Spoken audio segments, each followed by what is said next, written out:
Hi everybody, it's Neil, and if you're like me, you have a MacBook Pro and you don't have a USB port on it, which sucks. You can get one of those little adapter thingies that has all the multi-ports and all that business on there, and I do have one of those, but sometimes I just want just a single USB port, something easy to carry around with my laptop, so I don't have to carry around the whole kit and caboodle with everything, which, I mean, I guess it wouldn't be so bad to do because it has an SD card reader. Because sometimes I just got this because I just wanted just an SD card reader.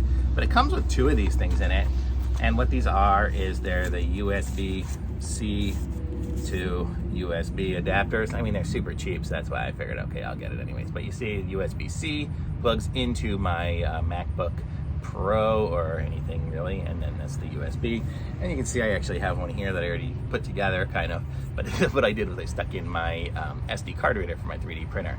So it's basically just the most basic of things possible.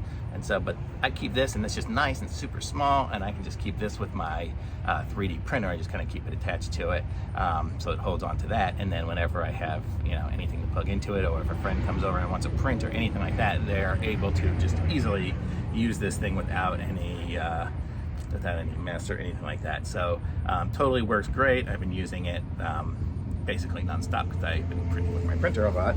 But that's it, and it's the JSAUX version of this one here, and you can kind of see it's the USB-C to USB adapter.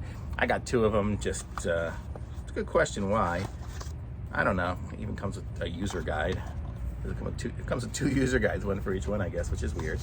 But that's it. So super simple, super basic, but super awesome, and it works great. So thumbs up from me, and that's all I really have to say, I guess. So thanks for watching. Links in the description. Be sure to like this video and subscribe to my channel, and I'll be back with some other reviews. Bye.